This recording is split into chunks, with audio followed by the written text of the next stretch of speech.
আসলে লোককে হিন্দু মুসলমানে ভাগ করতে চায়। সেই ভাগ করে একটা অংশ তৃণমূলের হাতে থাকবে, একটা অংশ বিজেপির হাতে থাকবে।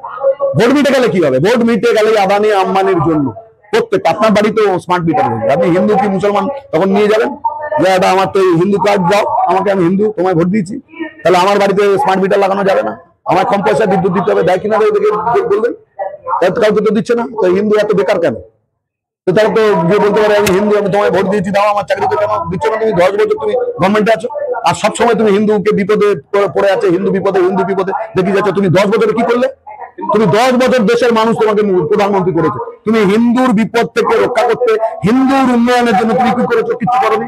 হিন্দুকে তুমি আতঙ্কগ্রস্ত করছো, মুসলমানকে তুমি আতঙ্কগ্রস্ত করছো। আর এই আতঙ্কের মধ্যে রেখে থাকা মানুষ, যাতে তোমার ব্যর্থতা, তোমার অন্যায়, অপরাধ, এখানে শিক্ষা নেই, কর্মসংস্থানের সুযোগ নেই, স্বাস্থ্যের সুযোগ নেই, কৃষি, শিল্প, পরিবেশ সবকিছু ধ্বংস হচ্ছে, এই নিয়ে কেউ তো ভাবার নেই, কেউ প্রশ্ন তুলবে না, কেন এখন তো নিজেকে বাঁচাতে ব্যস্ত।